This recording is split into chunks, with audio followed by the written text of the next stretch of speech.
Hoje eu vim aqui falar de um assunto muito delicado pra mim. Eu vou tentar o máximo ser forte aqui pra conseguir gravar esse vídeo até o final. E se você tá assistindo, provavelmente eu consegui. Eu vim aqui falar de um tema que é um tema muito forte, que eu me deparo, inclusive, provavelmente toda semana eu acabo vendo, lidando com pacientes que têm essa demanda, que é o Setembro Amarelo, que a gente fala sobre a prevenção ao suicídio, e é um tema que está em alta, independente de ser setembro ou não. Eu imagino que eu falando um pouco sobre a minha experiência e no final eu posso também dar alguns auxílios sobre estratégias, esse vídeo ele pode alcançar mais pessoas e com isso também muitas pessoas podem se beneficiar e melhorar o seu estado de saúde. Então, se você conhece alguém que precisa ouvir essa mensagem, você pode inclusive encaminhar esse vídeo. Eu separei esses cadernos aqui que eram da minha mãe. Minha mãe colocava coisas que muitas não tinham evidência, comprovação científica alguma, porque ela colocava. Tinha também anotações de como ela se sentia, tinha estratégias que ela tentava utilizar para tentar se ajudar emocionalmente.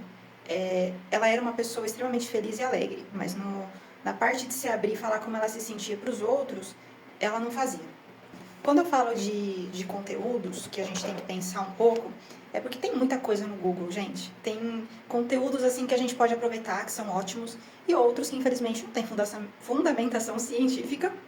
E eles acabam ali minando muitas pessoas, porque eu vou te dar um exemplo, tá? Que é uma coisinha que tá aqui nesse caderno.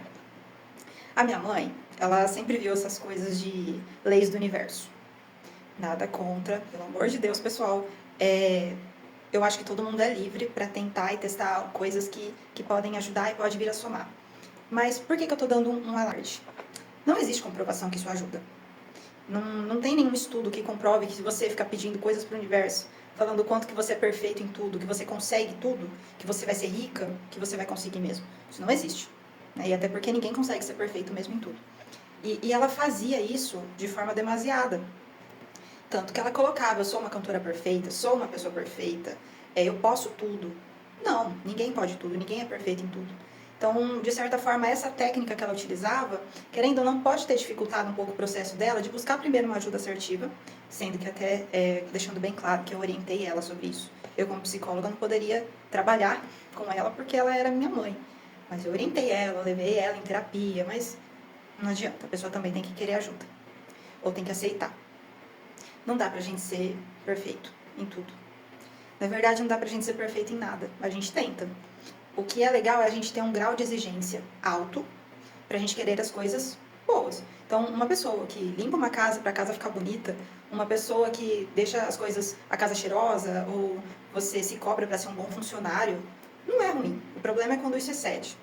E a minha mãe, eu já notei que ela tinha essa parte de se cobrar excessivamente.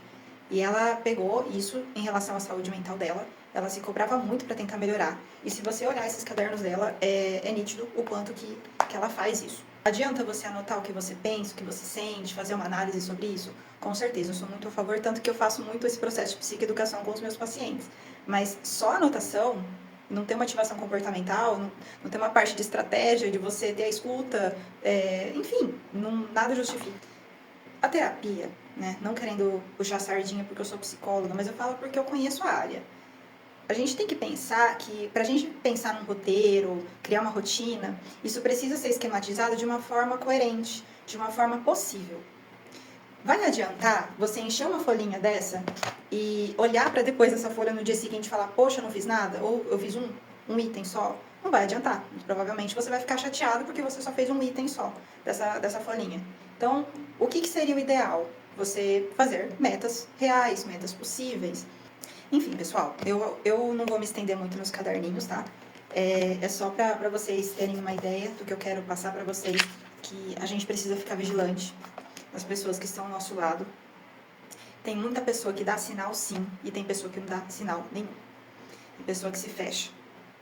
E uma última coisinha que agora que eu lembrei, tem nesse caderno aqui, tá escrito, esse aqui uma vez eu acho que eu postei, que ela fala assim, 2023 será um ano de realização pessoal, financeira e emocional.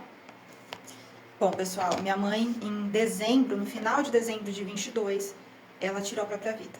Então, eu quero que agora, a partir de agora, a gente tente pensar sobre isso. Olha só o estrago que uma doença não curada, não tratada, pode fazer com uma pessoa. Ela claramente agiu no impulso, porque se uma pessoa fazia planos, não só aqui, tá? Porque ela fazia também uma agenda de coisas que ela ia fazer, por exemplo, dia 2 de janeiro, 3, não aconteceu isso, porque ela acabou rompendo a própria vida. Eu falo que a gente tem que pensar que o suicídio ele também é impulso, ele também é você se fechar, você achar que pode resolver tudo sozinho, que pode simplesmente buscar conteúdos na internet, tentar fixar na tua vida e é isso, e não é isso. Então, se você não está bem, é a mesma coisa. Quando você está com um problema de saúde, ou você, infelizmente, não sei, quebra um joelho, o que você vai fazer? Você vai ficar em casa esperando o joelho cicatrizar, ou você vai no médico para engessar, passar um medicamento, eu não sei. Vai no médico. Então, é a mesma coisa. Saúde mental se combate também como profissional. Então, isso não se faz com Google. Não é qualquer informação, e muito menos informação que, às vezes, igual eu mostrei aqui, nem validação científica tem. E quando eu falei inicialmente no vídeo sobre a questão da culpa, é muito recorrente, porque eu, como profissional da área da psicologia, no fundo eu me sinto muito mal mesmo, porque era minha mãe. Eu já era psicóloga e ela não se abriu comigo, e eu tenho que lidar com isso todos os dias. E não só eu sei que essa dor não é só minha, porque eu sei que muitas pessoas também já passaram por isso, de perder um familiar e pensar, poxa, por que essa pessoa não se abriu comigo? Eu não sou a primeira e nem você a última. Infelizmente, as estatísticas elas estão muito altas. Praticamente a cada 40 segundos uma pessoa no planeta tira a própria vida. Então, isso é muito alto. O que acontece? Muitas vezes quando uma pessoa, eu falo, chegar num tratamento aqui comigo, e ela fala que quer tirar a própria vida, o primeiro pensamento que vem, eu sei nitidamente que essa pessoa não quer tirar a própria vida. Primeiro, se você está numa terapia porque você quer ficar bem, que você quer ser escutada, que você quer validação, que você quer um acolhimento, você não quer julgamento. Então, eu sei que se a pessoa veio até mim, tem uma esperança. Se ela está num processo de terapia sendo assistida, porque ela quer melhorar. Então, primeiro ponto de tudo, se ela quer melhorar, ela quer acabar com o sofrimento, não com a vida dela. Então, a gente tem que fazer essa diferenciação. A pessoa que acaba tendo essas ideações, geralmente elas tendem a um isolamento. Então, isolamento que eu falo não é no sentido da pessoa deixar de sair, tá, gente? Porque às vezes elas continuam saindo do mesmo jeito. É um isolamento até sobre não falar de como se sente. Ele vai além disso. Saúde mental, terapia não é ir no bar com os amigos. Terapia não é você ficar jogando bola. Isso é terapêutico, né? É claro que é muito bom. Inclusive, quando o paciente vem até mim, é exatamente isso que eu falo para ele. Eu falo, olha, continua o processo, mas a sua rotina gradativamente precisa ser modificada. Então, percebe, uma coisa não substitui a outra. Então, primeira coisa de tudo, busquem evidências científicas nos conteúdos que vocês assistem. Façam terapia se perceber que precisa, ou indica para um colega que precisa. Não entra nesse ciclo de, às vezes, achar que se fechando é uma melhor solução. Não entra no ciclo de achar que o fato de você estar sofrendo significa que você é o único a sofrer e que não tem saída, porque sempre tem uma saída. Muitas pessoas também já passaram por isso. E existem formas e estratégias de lidar com esse sofrimento. Enfim, vocês não estão sozinhos. Eu também me coloco à disposição para ajudar. Sobre a questão do imediatismo e sobre o perfeccionismo. O que seriam esses dois pontos? Imediatismo é quando a gente quer as coisas que passem muito rápido, a gente está muito acostumado a isso. Pensem comigo agora, rapidamente. A gente vive numa sociedade que está tudo muito rápido. A tecnologia, a ciência, está, de certa forma, agilizando muito esse lado para a gente. Então, se você, às vezes, está com fome e não quer esperar para fazer comida, você pode pedir por algum aplicativo. Se você quer escutar uma música, não é igual antes que a gente tinha fita cassete, MP3, que tinha que esperar tocar às vezes a música no rádio para você escutar, ou gravar, que a gente também gravava. Hoje você pode abrir um aplicativo rapidamente, clica e escuta a música.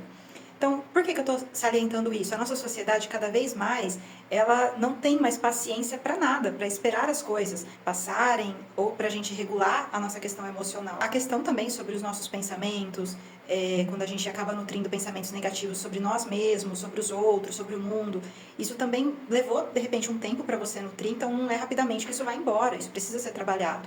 Então, o imediatismo é uma coisa que atrapalha muito no quadro da nossa saúde mental. E o segundo é o perfeccionismo, a gente querer ser bom em tudo, a gente querer que as coisas, o grau de exigência, ele chega a ser patológico mesmo. A gente querer que tudo seja perfeito, isso também não existe. Se você está pensando em romper a sua própria vida, enfim, está se sentindo sozinho, não quer conversar com aquele amigo porque você não está se sentindo confortável, não quer falar com o seu psicólogo, não quer mandar mensagem para ele, tem também uma outra saída, que é o Disque 188. Você pode discar esses 3 dígitos e você pode falar com algum profissional habilitado, ele vai te escutar, vai tirar aquele impulso que é o suicídio, que é geralmente você não pensar muito bem no que você está fazendo e olhar só para o negativo. Você não consegue filtrar e olhar os 2 âmbitos, né? Olhar que você vai ter um futuro depois disso.